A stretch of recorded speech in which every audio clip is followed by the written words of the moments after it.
July, the City Council voted to double car registration fees. But if you live here in the Bluff City, you might have noticed that there was not an increase. Memphis City leaders say for 7 months, the city's auto fee or wheel tax increase was never collected, now potentially creating a $7 million shortfall in the city's budget.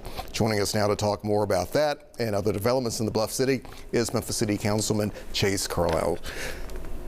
So glad to have you here, Chase. We got a lot to talk about. Alex, it's been a long time. Pleasure. Thank you very much. Thank you. Let's talk about the auto registration fees or the wheel tax and how this is kind of coming back on the city side this time. Yeah, so during this year's budget process, as we were looking at the capital stack for the operating budget, one of the alternatives to further increasing the real estate taxes, which property taxes I wasn't in favor for. The city has had a wheel tax for years, and we have not touched it. I believe since the 80s. So we voted to increase it from $35 to $70. There's a process that goes on through the reading of the ordinances and things of that nature, putting a notice in newspapers, et cetera, and turning over the schedule to the clerk. And we budgeted for $7 million to be kind of the earmark for that number. How surprised were you to find out that these taxes were not being collected? Yeah, I think there's always some follow-up and implementation. As my colleague, Councilman Green said, you know, the Shelby County government had just done this, and there was some severability, which is a neat little term that basically says, hey, if one part of this document is wrong, let's put the other part, meaning there were things that could have been implemented.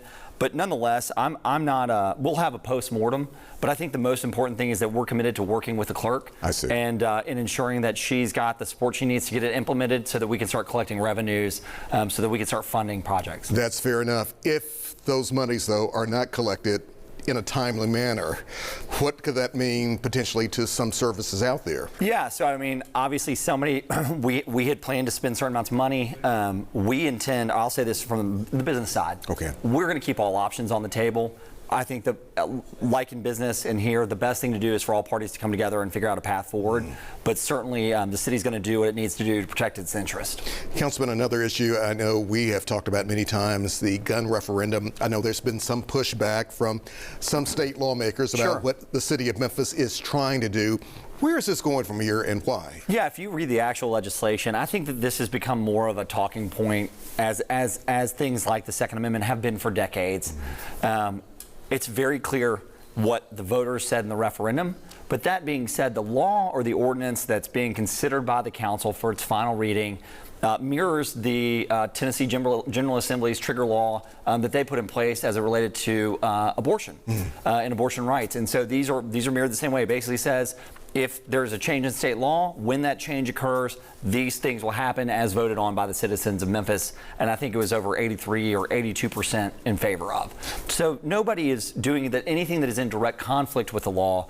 We're saying if state law changes, the minute it changes, don't worry, we've already got the ordinances in place. Got you covered there. Last week, the mayor held his State of the City address, and he talked about things like 489,000 participants at community centers now, more than 30 community meetings held, a 13% decrease in overall crime in the city. Did you hear anything that really impressed you? Yeah, look, I think I've been impressed with Paul Young's charisma. I think I've been impressed with his decisiveness in meetings. There's a lot to get excited about. There's just, as the mayor says, and as we said, there's a lot of challenges, and the devil's in the details. We've got to go out and execute this plan. To propose a 70+% or 70-cent tax increase out of the gate, to get 49 cents to take on MATA. I mean, there are some real challenges that have cropped up. So those would be the things for me that I've got concerns about, but I'm excited about the energy and the direction and the opportunity that's ahead of the city.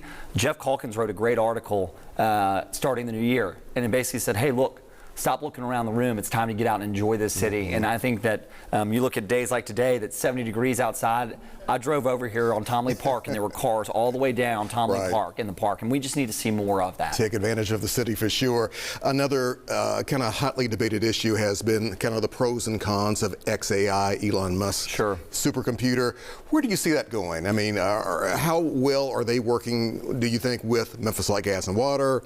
Are bills being paid there from your understanding? Yeah, so I think what you're alluding to is there have been some reports about on-time payments. This is a significant operation that happen rapidly. Okay. While it's a public utility, in any business transaction, there's always post-closing adjustments. There's always some bumps in the road.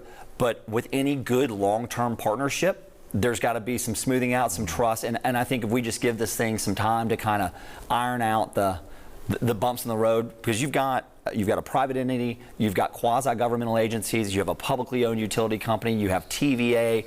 There's just a lot of partners in what is a monumental, massive deal for this region. What I hope, and in the long term, is that other companies attached to XAI, other providers, suppliers, engineers, we want to see economic development come into the city and stay in the city. Being a logistics town is a wonderful thing, but it's hard to watch the commerce come in and come out. We need to get back to being a high-tech engineering, workforce development, high-tech manufacturing kind of city. All right, let's continue to have that conversation. Councilman, Thank you. Always good to see you. Pleasure. Glad to have you here. Thank you.